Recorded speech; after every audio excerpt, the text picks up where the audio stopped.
Hey guys, we're just going to work on our concept here. Just going to go through an example of what I'm looking for you to do when we're talking about measures of center. Uh, Obviously, we're still working with probability and statistics, but this is pretty straightforward. So what I've got here is a list of numbers. I took our top 10 scorers per game and just rounded them to the nearest whole number.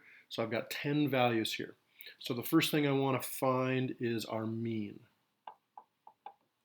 And our mean is just our average. So what is the average points per game that one person on our team is scoring?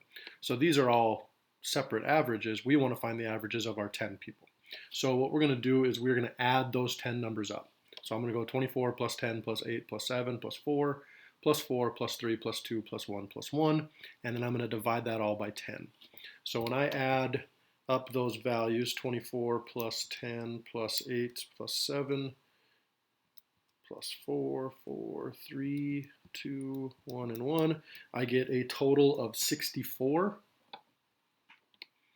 And I am going to divide that by the total number of numbers that I have. And I've got 10 values here, so I'm going to divide it by 10. So my mean of this data is just going to be 6.4.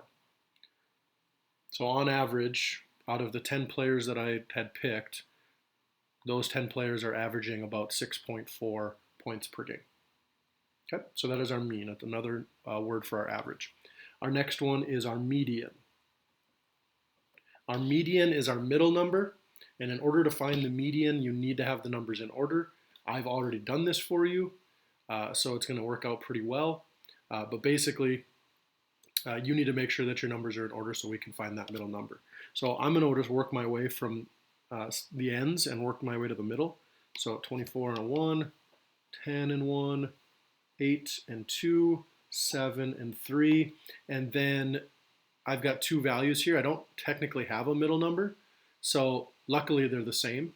So my median is going to be 4. It's my middle number. Now, had these numbers been different, I would add these up and divide by 2. It gives me the same value. So if this had been a 5, I would go 5 plus 4, and then divide that by 2, and my median would have been 4.5. Okay, so my middle number.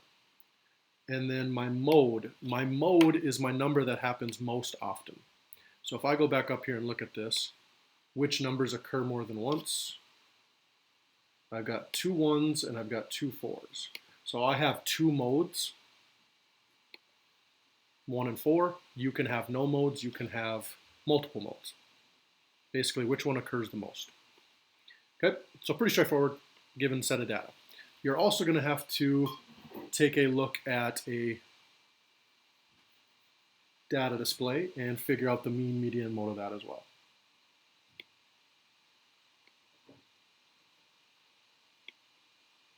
So my mean, I'm going to add these all up. So I'm going to go 0 plus 0. This just means I have 6 1s, 4 2s.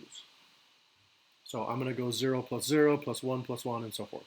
So when I add those all up, I get a total of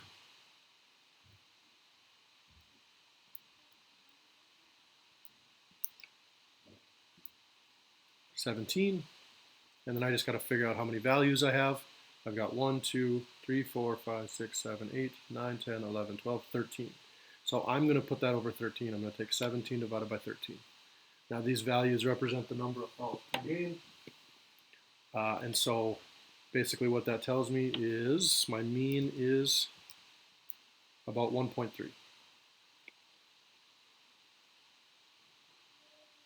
My median would be my middle number.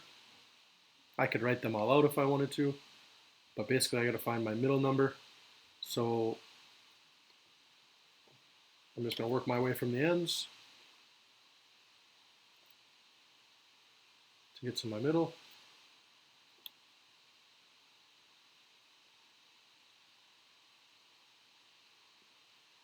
And my median is going to be 1.